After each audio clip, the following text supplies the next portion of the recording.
Trump aseguró que Estados Unidos debería participar en la elección del próximo líder supremo de Irán, una decisión que normalmente corresponde a la Asamblea de Expertos. Según el mandatario, la elección del sucesor es clave para evitar que el conflicto vuelva a estallar en el futuro y minimizó a Mojtaba, el hijo de Ali Khamenei. Irán amplió el alcance de la guerra regional con un ataque con drones contra territorio de Azerbaiyán, especialmente contra el enclave Najicheván, donde uno de los aparatos impactó en el edificio terminal del aeropuerto internacional de la región y otro cayó cerca de una escuela. Este ataque supone un acercamiento peligroso a Europa. La guerra ya está provocando movimientos militares en Estados Unidos. España anunció el envío de la fragata Cristóbal Colón, uno de los buques de guerra más avanzados de la Armada Española. Italia además ha elevado su nivel de alerta militar y evalúa aportar sistemas de defensa aérea y capacidades antidrones. El gobierno de Ecuador expuso al embajador de Cuba en Quito, Basilio Gutiérrez, y le dio un plazo de 48 horas para abandonar el país junto a toda su misión diplomática.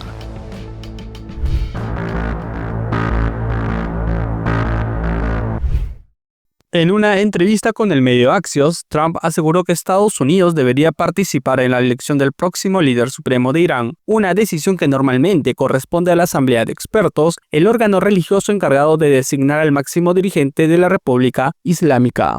Según el mandatario, la elección del sucesor es clave para evitar que el conflicto vuelva a estallar en el futuro. Trump fue incluso más directo al referirse al principal candidato para suceder al ayatolá asesinado, su propio hijo, Mojtaba Khamenei. El presidente estadounidense lo calificó como un peso ligero y dejó claro que no lo considera una opción aceptable para liderar Irán. Según Trump, permitir que Mojtaba Khamenei llegue al poder significaría continuar con la misma línea dura que marcó el gobierno de su padre durante más de 3 décadas. Por eso afirmó que Washington busca a un líder que pueda traer armonía y paz a Irán, insinuando que Estados Unidos debería tener influencia directa en este proceso político. El mandatario incluso comparó la situación con lo ocurrido recientemente en Venezuela, donde según su propia versión, Washington influyó en la transición política después de la captura de Nicolás Maduro y el ascenso de Delcy Rodríguez como figura clave del nuevo gobierno. Trump también advirtió que si Irán termina bajo el liderazgo de alguien hostil a Estados Unidos, la guerra podría reanudarse en menos de 5 años, lo que convertiría la elección del nuevo líder supremo en una decisión estratégica para la estabilidad regional. Sin embargo, la posibilidad de que Washington tenga un papel real en ese proceso es altamente cuestionada. En el sistema político iraní, el líder supremo es elegido por una asamblea de clérigos chiitas que históricamente mantienen una postura profundamente crítica hacia Estados Unidos, especialmente desde la Revolución Islámica de 1979. Mientras tanto, en Teherán continúa la incertidumbre. Tras la muerte de Ali Khamenei, durante los ataques de Estados Unidos e Israel al inicio de la guerra, el régimen iraní aún no ha anunciado oficialmente a su sucesor, aunque Mojtaba Khamenei sigue siendo considerado uno de los nombres con mayor peso dentro del establishment religioso y de la poderosa Guardia Revolucionaria. Irán amplió el alcance de la guerra regional con un ataque con drones contra territorio de Azerbaiyán, específicamente contra el enclave de Najicheván, donde uno de los aparatos impactó en el edificio terminal del aeropuerto internacional de la región y otro cayó cerca de una escuela. El ataque dejó al menos 2 civiles heridos y daños en infraestructura, según denunciaron autoridades azeríes. El gobierno de Bakú aseguró que los drones habían sido lanzados desde territorio de Irán y calificó el incidente como una violación del derecho internacional y de la soberanía del país, por lo que convocó al embajador iraní para exigir explicaciones formales y anunció que se reserva el derecho de responder. El ataque se produce en medio de la guerra que enfrenta a Irán con Estados Unidos e Israel y representa un nuevo frente del conflicto. Najicheván es un territorio estratégico porque limita con Turquía y con Armenia, lo que le eleva el riesgo de que la escalada militar se extienda hacia el Cáucaso. Las autoridades de Azerbaiyán advirtieron que el ataque incrementa las tensiones regionales y exigieron a Teherán investigar el incidente y garantizar que no se repita.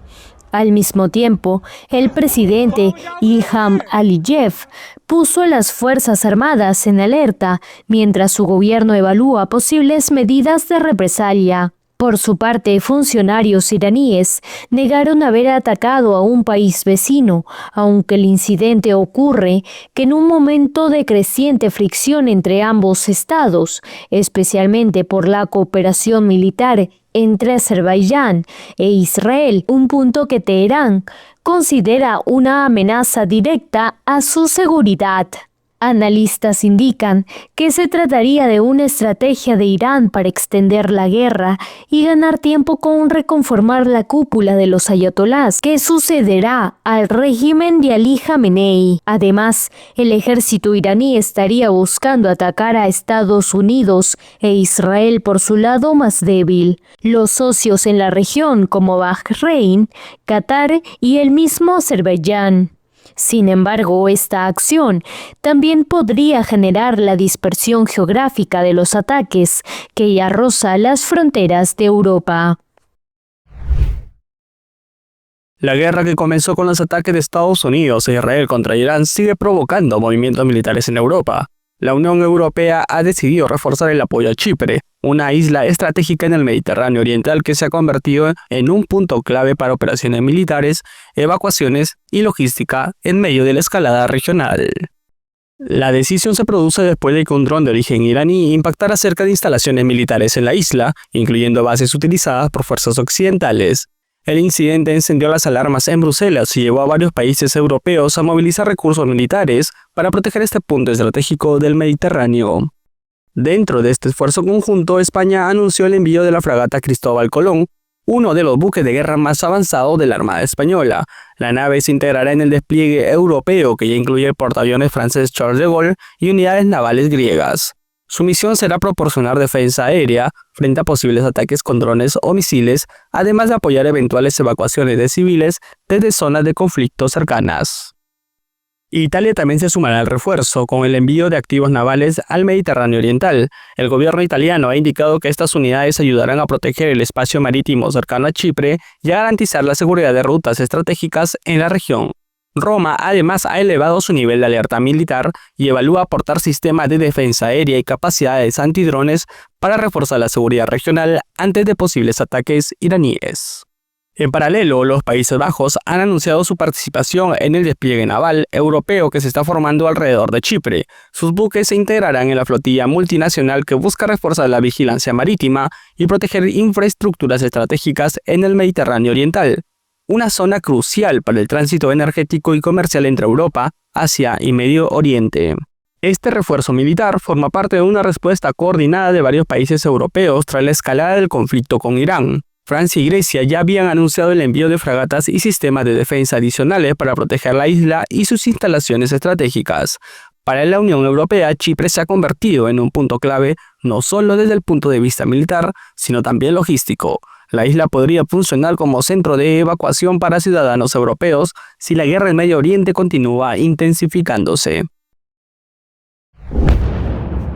El gobierno español mantiene su postura ante el conflicto entre Estados Unidos e Irán, no a la guerra. Y ante el envío de la fragata Cristóbal Colón a Chipre, la ministra de Defensa, Margarita Robles, ha explicado: una cosa son misiones de ataque y otra de defensa. El buque español, junto a barcos franceses y griegos, participará en una misión defensiva para proteger el espacio aéreo de Chipre, que sufrió un ataque como consecuencia de la guerra de Irán. Pero el gobierno, asegura su portavoz, el Masais, no se ha movido ni un ápice. La violencia no se soluciona con más violencia. Apostar por las vías diplomáticas, por el respeto absoluto al derecho internacional y siempre, por supuesto, alineados con la Unión Europea. Una postura que desde el Partido Popular critica duramente su líder Alberto Núñez Feijóo. Dice no a la guerra al mismo tiempo que manda una fragata de guerra a la guerra. Es la ética del engaño en versión internacional. Y efectivamente se resume en 4 palabras. Como siempre, Sánchez miente. El PP ha difundido además un vídeo previo a la reunión de Robles con el embajador de Estados Unidos en el que asegura que la ministra dice que está con Trump. El gobierno lo ha desmentido rotundamente. También ha negado las palabras de la Casa Blanca sobre una supuesta cooperación militar de España con Estados Unidos. Así lo señala el ministro de Política Territorial, Ángel Víctor Torres. Es triste que tengamos que desmentir a la portavoz de la Casa Blanca hablando de otros y diciendo cuestiones que no son ajustadas a la realidad. Por su parte, Sumar respalda el envío de la fragata al considerarlo una actuación defensiva en el marco de la Unión Europea. Las defensas de la OTAN se activaron para interceptar un misil disparado desde Irán que amenazaba a Turquía, que no dejó muertos ni heridos en territorio turco, aunque un responsable del gobierno aseguró que el objetivo era probablemente una base militar en Chipre, ya alcanzada por un ataque iraní a principios de semana. Al igual que con el incidente de esta mañana, estamos tomando todas las precauciones necesarias en estrecha consulta con nuestros aliados de la OTAN y respondiendo de inmediato cuando es necesario. También emitimos nuestras advertencias con mayor claridad posible para evitar que se repitan incidentes similares.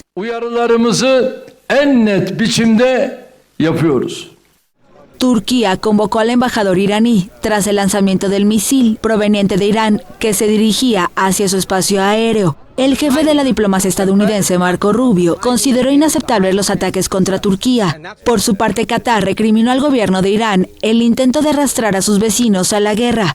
Después de incendiar la región con sus bombardeos contra Israel y posiciones estadounidenses en países del Golfo, Irán atacó el miércoles a grupos opositores kurdos en el Kurdistán iraquí, quienes son hostiles a la República Islámica. Un combatiente murió, según un portavoz del Partido de la Libertad del Kurdistán. La máxima autoridad chiita de Irak, el gran ayatolá Ali Sistani, nacido en Irán, denunció por su parte la guerra injusta librada contra la República Islámica e instó a todos los países a desplegar todos los esfuerzos para ponerle fin. Además, el ejército iraní amenazó con atacar las embajadas israelíes en todo el mundo si ese país golpea la misión de Teherán en Líbano. El ejército de Israel tomó como objetivos el sector del Palacio Presidencial, cerca de la capital libanesa, Beirut, y otras zonas al sur de la ciudad, así como bastiones de Hezbollah. También lanzó operaciones terrestres y se adentró en varios pueblos del sur del país. La guerra en Medio Oriente no da tregua y se extiende.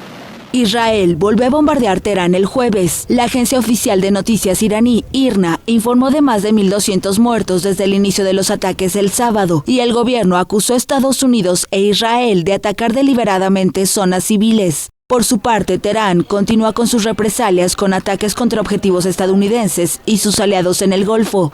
El jueves, los guardianes de la revolución afirmaron haber lanzado misiles al aeropuerto internacional Ben Gurion en Israel y a una base aérea en ese lugar.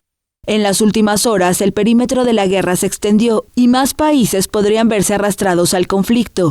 El jueves, Irán afirmó haber atacado a grupos kurdos en Irak y dijo que lanzó un ataque con drones contra una base estadounidense en Erbil, la capital del Kurdistán iraquí. El presidente Donald Trump habló con dirigentes kurdos que estaban en una base de Washington en el norte de Irak, pero la Casa Blanca desmintió que tenga la intención de provocar un levantamiento en Irán con milicias kurdas. Azerbaiyán, también fronterizo con Irán, acusó a Teherán de atacar con un dron uno de sus aeropuertos y amenazó con tomar represalias, pero el ejército iraní negó haber disparado y acusó a Israel. El conflicto llegó hasta el Océano Índico, donde Sri Lanka informó que un segundo buque de guerra iraní se dirige hacia su país, un día después de que un submarino estadounidense torpedeara una fragata iraní en sus costas. En tanto, tras ataques de Hezbollah a Israel, aliado de Irán, el ejército israelí lanzó una ofensiva en Líbano. El jueves ordenó la evacuación de suburbios del sur de Beirut, la capital libanesa, prometiendo una devastación similar a la de Gaza. Estamos en la frontera norte después de que el ejército diera instrucciones a todos los residentes de Dahiyeh de evacuar. Querían traer el infierno sobre nosotros, se lo han traído ustedes mismos. Dahiyeh se verá como Han Yunis, nuestros residentes del norte vivirán en paz, tranquilidad y seguridad. La agencia de noticias del Líbano, ANI, afirmó el jueves que un ataque israelí mató a Wassim Ataya al-Ali, un jefe del movimiento islamista palestino Hamas, en un campo de refugiados del norte del país. Las autoridades libanesas contabilizan más de 100 muertos y 83.000 desplazados desde el lunes, mientras países como Australia, Reino Unido e Italia reforzarán la defensa aérea en el Golfo con el envío de aviones militares, mientras que España anunció el envío de una fragata a Chipre para protección.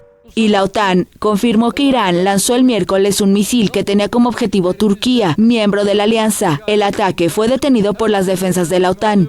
Irán sigue atacando además ciudades e infraestructuras energéticas en Qatar, Arabia Saudita y Emiratos Árabes Unidos. En un comunicado conjunto, los países del Golfo y de la Unión Europea exigieron a Teherán que ponga fin a sus ataques injustificados en Oriente Medio, que amenazan la seguridad mundial.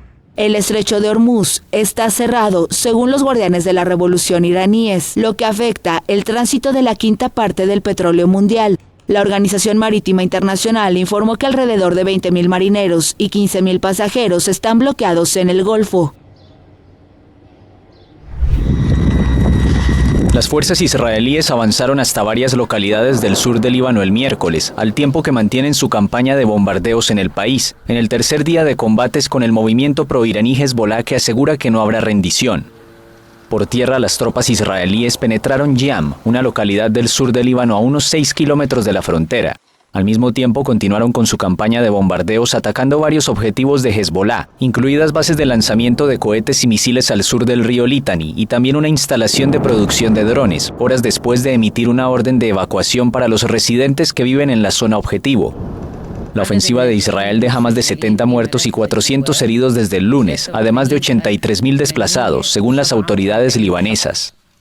Por su parte, Hezbollah reivindicó el miércoles varios ataques contra Israel, incluido uno con drones contra las industrias aeroespaciales israelíes, en el centro del país. Este supone su objetivo más alejado de la frontera hasta ahora. El grupo chiita afirmó además haber atacado con un misil de precisión una base militar en el norte.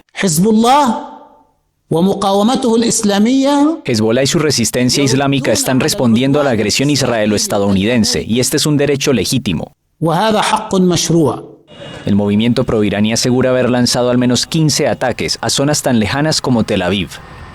Hezbollah lanzó hoy misiles hacia el territorio del país e incluso disparó un misil antitanque contra nuestras fuerzas que operan en el sur del Líbano. Como resultado de los disparos, 2 combatientes de la CFDI resultaron levemente heridos. El martes, el ejército israelí afirmó que buscaba crear una zona tapón dentro del Líbano para proteger a los israelíes.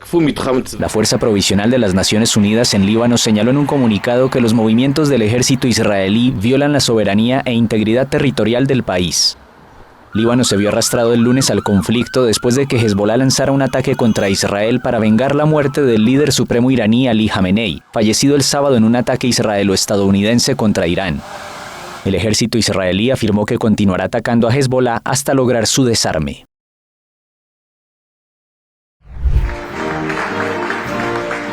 El presidente Donald Trump afirmó que su país tiene un desempeño inigualable en la guerra con Irán. Lo estamos haciendo muy bien en el frente de guerra, por decirlo nuevamente. Alguien me preguntó en una escala del 1 al 10 ¿dónde lo calificarías? Respondí alrededor de un 15 y vamos a seguir haciéndolo. Tenemos el mejor ejército del mundo. Trump añadió que el arsenal de misiles balísticos de Teherán estaba siendo aniquilado rápidamente y que el liderazgo iraní se estaba desvaneciendo, ya que todo aquel que parece querer ser líder acaba muerto. Las autoridades iraníes buscan un sucesor del líder supremo, Ali Jamenei, muerto el sábado en el inicio de la ofensiva. Israel avisó que quien quiera que sea elegido se convertirá en un blanco. Por su parte, el presidente estadounidense está considerando que Washington tenga un rol en Irán tras un eventual fin de la guerra y que en las próximas horas se espera que Estados Unidos e Israel tengan el control del cielo iraní, según indicó la Casa Blanca. Trump repitió sus justificaciones para atacar a Irán, afirmando que Teherán estaba en camino de obtener un arma nuclear y prometió que continuaría adelante con la campaña aérea conjunta con Israel, cuyo ejército anunció que lanzó una nueva andanada de ataques contra Teherán, y afirmó que esta ofensiva tiene como objetivo infraestructuras militares pertenecientes al régimen iraní. La agencia oficial iraní IRNA afirmó que 1.045 personas, entre civiles y militares, murieron en el país desde el inicio de la ofensiva israelo-estadounidense. Y en los 2 días posteriores a los ataques, cerca de 100.000 personas abandonaron la capital iraní, dijo este miércoles la Agencia de la ONU para los Refugiados, ACNUR. El conflicto se extiende en su quinto día, con un submarino estadounidense hundiendo un buque de guerra iraní frente a las costas de Sri Lanka, que dejó más de 80 muertos y nuevas explosiones en Oriente Medio. Y los guardianes de la revolución, el ejército ideológico de Irán, afirmaron tener el control total del estrecho, donde la consultora Kepler indicó que el tráfico de petroleros cayó un 90% en una semana. La guerra en Oriente Medio vuelve a poner a prueba la economía mundial. Así lo advirtió el jueves en Bangkok la directora del Fondo Monetario Internacional, Kristalina Georgieva, durante la conferencia Asia en 2050. Si este conflicto resultara ser más prolongado, tiene el potencial de afectar los precios de la energía a nivel mundial, el sentimiento de los mercados, el crecimiento y la inflación, y supondría nuevas exigencias para los responsables de las políticas en todas partes. La guerra comenzó el sábado cuando Estados Unidos e Israel lanzaron ataques contra Irán en los que murió su líder supremo, el ayatolá Ali Jamenei. La ofensiva provocó represalias de Teherán en distintos puntos del Golfo. El conflicto en esta región rica en recursos ha impulsado una fuerte subida de los precios del petróleo y ha sacudido a los mercados financieros. Georgieva advirtió que el mundo vive una etapa en la que las crisis son más frecuentes e imprevisibles, y estimó que podría abrirse un periodo prolongado de inestabilidad. Para Georgieva, cuanto antes termine la crisis, mejor será para la economía global. Las bolsas en Europa y en Estados Unidos se estabilizaron el miércoles después de que los precios del crudo frenaran la escalada provocada por los temores al impacto económico de la guerra en Oriente Medio. Irán, un importante productor de petróleo, afirmó el miércoles que cerró totalmente el estrecho de Hormuz, un paso por donde transita un 20% del crudo que se consume a nivel mundial. Sin embargo, los inversores reaccionaron positivamente a las declaraciones del martes del presidente estadounidense Donald Trump, que afirmó que la marina de su país escoltará los buques petroleros por este paso si es necesario. Así, los precios del petróleo terminaron el miércoles sin impulso tras 2 jornadas de fuertes subidas. Por ahora, el tránsito de hidrocarburos en el estrecho de Hormuz cayó en un 90%, según datos de Kepler, lo que priva al mercado de importantes volúmenes que salen del Golfo Pérsico. La bolsa de Nueva York terminó al alza el miércoles al dejar de lado los temores inflacionarios vinculados al conflicto en Oriente Medio, pero también gracias a datos económicos mejores de lo esperado en Estados Unidos. El Dow Jones ganó un 0,49%, el Nasdaq aumentó un 1,29% y el ampliado Standard & Poor's 500 avanzó un 0,78%. La caída de las cotizaciones del crudo apuntaló asimismo a las bolsas europeas y París, Frankfurt, Londres, Madrid y Milán cerraron al alza. Las bolsas asiáticas que se habían desplomado el miércoles subieron considerablemente a primera hora del jueves. La posibilidad de una nueva subida brusca de los precios de los hidrocarburos sigue preocupando a los inversores, que temen un brote de inflación similar al provocado por el estallido de la guerra en Ucrania en 2022.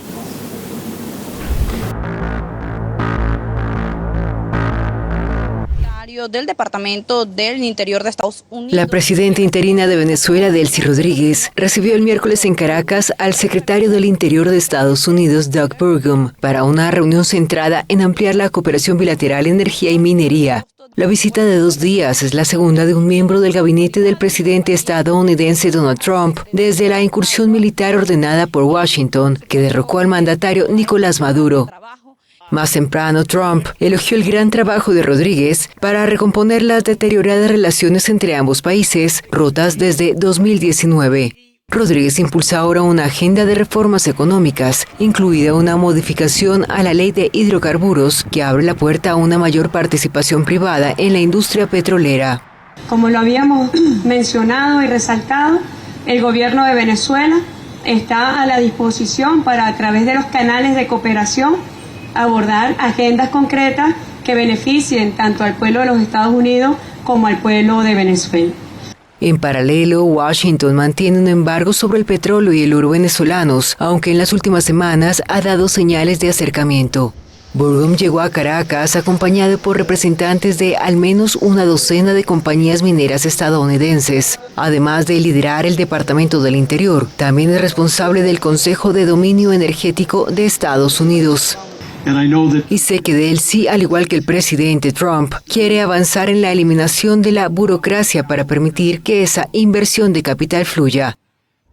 El acercamiento coincide con el anuncio de nuevos contratos de suministro de crudo venezolano hacia el mercado estadounidense por parte de la estatal Petróleos de Venezuela. Según Trump, hasta ahora se han enviado más de 80 millones de barriles de petróleo en medio de temores por una posible reducción de la oferta mundial debido al conflicto en Medio Oriente. Paralelamente, el gobierno venezolano prepara una nueva ley minera para abrir la explotación de recursos como oro, diamante o coltán a empresas extranjeras en una región conocida como el Arco Minero, señalada por organizaciones ambientalistas por deforestación y contaminación de ríos. Seguidores del fallecido presidente Hugo Chávez marcharon en Caracas para conmemorar un nuevo aniversario de su muerte y reivindicar que su legado político se mantiene vigente en Venezuela. Varias movilizaciones partieron desde distintos puntos del oeste de la capital y avanzaron hasta el cuartel de la Montaña, donde reposan los restos del exmandatario y donde simpatizantes se concentraron para rendir homenaje con consignas, banderas y actos conmemorativos. Algunos asistentes, como Olga Mendoza, señalaron que mantienen un compromiso permanente con la memoria del exgobernante y que cada año acuden al mausoleo para recordar su liderazgo. Nosotras y nosotros, los habitantes del 23 de enero, tenemos un compromiso con el comandante Chávez mayor. Somos sus guardianas y sus guardianes. Somos los garantes de que este espacio maravilloso prevalezca. 13 años después de su fallecimiento, la figura de Chávez continúa siendo un referente político y simbólico para amplios sectores de la población. Por eso es que Chávez para siempre, con su pueblo. Lo llevamos tatuado en el alma, en el corazón y en nuestro cuerpo. La conmemoración de este año se realiza en un contexto político marcado por recientes cambios en la política exterior venezolana y por nuevos acercamientos diplomáticos con Estados Unidos. No obstante, los simpatizantes insistieron en que esos movimientos no alteran la vigencia del proyecto político impulsado por Chávez. Así lo afirma la ciudadana Lisette Cañón. Yo creo que Delcy está haciendo un papel importante y protagónico aquí en Venezuela, llevando las riendas del hilo constitucional que necesitamos en estos momentos y la paz que necesitamos. Los actos culminaron en los alrededores del cuartel de la Montaña, donde los asistentes reiteraron consignas de lealtad y recordaron al exmandatario como una de las figuras más influyentes en la historia política contemporánea del país. El Ministerio de Energía y Minas de Cuba informó que logró reconectar la red eléctrica del país en la madrugada del jueves, un día después de un nuevo apagón masivo que afectó a 2/3 de la isla. El centro y el oeste del país, incluida la capital, La Habana, estaban sin electricidad desde el miércoles a mediodía debido a una avería que provocó una desconexión inesperada de la central termoeléctrica Antonio Guiteras, la principal de la isla. El ministerio informó que ya quedó interconectado el sistema desde Guantánamo hasta Pinar del Río, provincias en los extremos este y oeste del país. La red eléctrica de Cuba sufre regularmente cortes de suministro debido al envejecimiento de la infraestructura y la escasez de combustible. La isla ha experimentado 5 apagones generalizados desde finales de 2024. Además, los cubanos soportan a diario larguísimos cortes programados. La Habana ha tenido en los últimos días cortes de más de 15 horas que en las provincias pueden prolongarse por más de un día.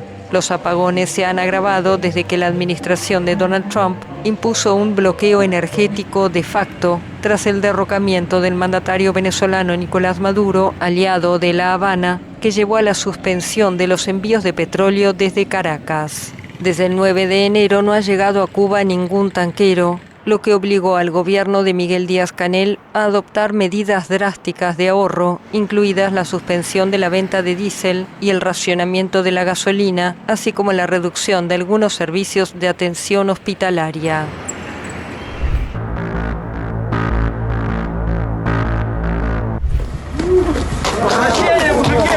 Rusia y Ucrania comenzaron el jueves un intercambio de 500 prisioneros, una actividad que se extenderá hasta el viernes. Se da en el marco de un acuerdo alcanzado durante las recientes negociaciones en Ginebra, según anunció Moscú, que contó con la mediación de los Emiratos Árabes Unidos y Estados Unidos. El Ministerio de Defensa ruso, citado por la agencia de prensa TASS, anunció que 200 prisioneros de guerra rusos habían sido intercambiados el jueves por el mismo número de soldados ucranianos detenidos por Moscú. En un comunicado, la diplomacia rusa confirmó que la segunda parte del intercambio, que implica a 300 prisioneros de cada bando, tendrá lugar el viernes. Estas actividades son de los pocos resultados concretos de las rondas de negociaciones organizadas entre Kiev y Moscú.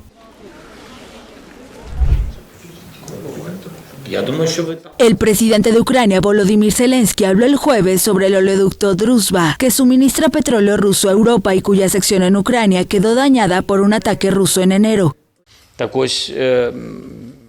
La información actual indica que dentro de un mes o mes y medio este oleoducto podría estar operativo, pero eso no significa que todo lo que fue destruido se restaurará por completo, y ciertas cosas se pueden hacer en paralelo.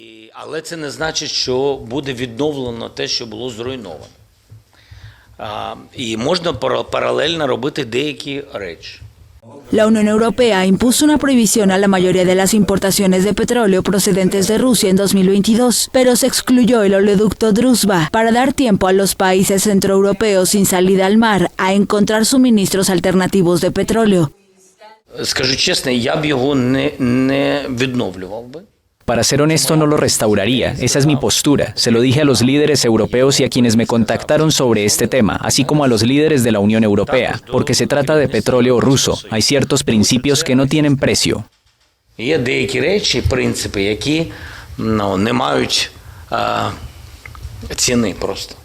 Pese a estas declaraciones, Zelensky afirmó que hay obras en curso y que construyen una sección de derivación del oleoducto que les permitirá desviar el tanque destruido y el adyacente dañado a otro grupo de tanques, aunque advirtió que hay problemas de seguridad porque están expuestos a ataques rusos. Hungría y Eslovaquia acusan a Ucrania de retrasar deliberadamente las reparaciones, por lo que Budapest bloquea un préstamo de la Unión Europea a Kiev hasta que se reanuden los suministros.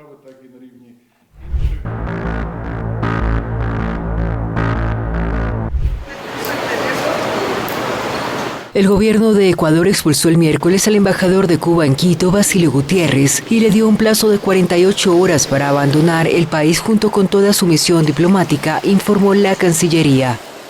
El Ministerio de Relaciones Exteriores declaró al diplomático persona non grata, amparándose en la Convención de Viena, que permite a un Estado retirar el reconocimiento a un representante extranjero sin necesidad de explicar los motivos de la decisión. La medida llega un día después de que Quito también pusiera fin a las funciones de su embajador en La Habana.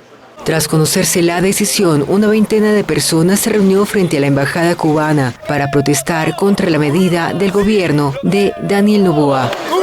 El señor Daniel Noboa obedece estrictamente órdenes de los Estados Unidos y lleva la política exterior ecuatoriana de acuerdo a los lineamientos del presidente de los Estados Unidos, Donald Trump. La Cancillería cubana calificó la expulsión como un acto inamistoso y sin precedentes que afecta las históricas relaciones bilaterales. Sabemos que este gobierno está siguiendo lineamientos del gobierno norteamericano. Esto es una arremetida contra los países progresistas que no están de acuerdo con el imperialismo norteamericano. La expulsión ocurre pocos días antes de una reunión prevista en Miami entre el presidente estadounidense Donald Trump y varios mandatarios latinoamericanos, entre ellos Daniel Noboa. La relación entre Washington y Quito se ha estrechado desde 2023, cuando Daniel Noboa asumió el poder, con una creciente cooperación en materia de seguridad e inteligencia para combatir el narcotráfico. Colombia elegirá el próximo domingo 8 de marzo a los nuevos integrantes del Senado y la Cámara de Representantes para el periodo 2026-2030 en unas elecciones clave para la gobernabilidad del próximo presidente que suceda a Gustavo Petro. Los comicios legislativos se realizarán antes de las elecciones presidenciales del 31 de mayo, donde figuran como favoritos el senador de izquierda Iván Cepeda y el abogado Abelardo de la Espriella. La disputa por el Congreso se centra principalmente entre el oficialista Pacto Histórico y el opositor Centro Democrático, liderado por el expresidente Álvaro Uribe. Sin embargo, analistas advierten que la fragmentación política y el papel de los partidos tradicionales harán difícil prever qué tan afín será el nuevo Congreso con el próximo gobierno. El Senado de Brasil aprobó el miércoles el acuerdo de libre comercio entre el Mercosur y la Unión Europea, después de que el texto recibiera la luz verde de la Cámara de Diputados la semana pasada. La decisión fue tomada por unanimidad.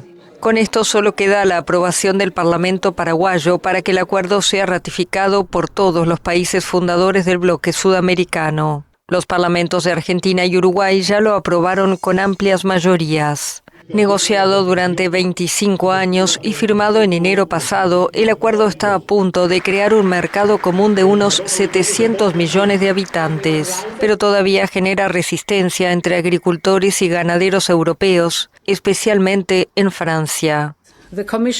El pasado viernes la Unión Europea anunció que lo aplicará de forma provisional, mientras espera una decisión del máximo tribunal europeo sobre su legalidad. El tratado entrará así en vigor 2 meses después de que la Unión Europea notifique formalmente a los países del Mercosur su decisión de aplicarlo provisionalmente. El acuerdo eliminará gradualmente los aranceles sobre más del 90% del comercio entre los 27 Estados miembros de la Unión Europea y los fundadores del Mercosur.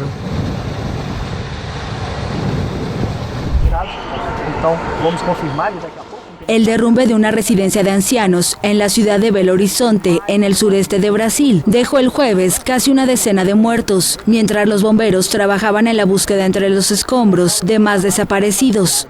En el momento del colapso ocurrido en la madrugada, 29 personas se encontraban en el edificio de 4 pisos, que también alojaba algunas viviendas y una clínica estética, según el Cuerpo de Bomberos de Minas Gerais. Los rescatistas lograron sacar con vida a 8 personas, que fueron trasladadas a hospitales de la zona. 9 personas lograron salir más temprano tras el derrumbe con ayuda de vecinos, entre ellas 2 cuidadores y 7 ancianos, que estaban en una zona no afectada directamente. Más de 40 bomberos con apoyo de perros trabajan en las labores de rescate. Entre los rescatados con vida figura un niño de 2 años, sacado consciente y con signos vitales estables.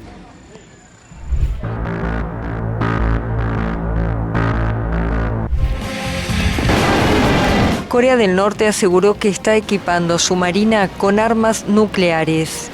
Según la agencia oficial KCNA, el líder norcoreano Kim Jong-un supervisó esta semana las pruebas de un destructor presentado como ultramoderno, momento en el que declaró que el armamento de la Marina con armas nucleares estaba avanzando de manera satisfactoria. El dirigente se felicitó además por un cambio radical en la defensa de la soberanía marítima del país, algo que según él no habían logrado en medio siglo. Las pruebas, que incluyeron el lanzamiento de un misil de crucero mar-tierra, se llevaron a cabo poco después del Congreso Quinquenal del Partido Comunista. Durante el evento, Kim reiteró su compromiso con el fortalecimiento del potencial militar de su país, que cuenta con armas nucleares, y prometió responder con fuerza a cualquier amenaza. Las pruebas tuvieron lugar poco después de que Estados Unidos e Israel iniciaran su guerra contra Irán con el objetivo, entre otros, de destruir su programa atómico, sus misiles y su armada.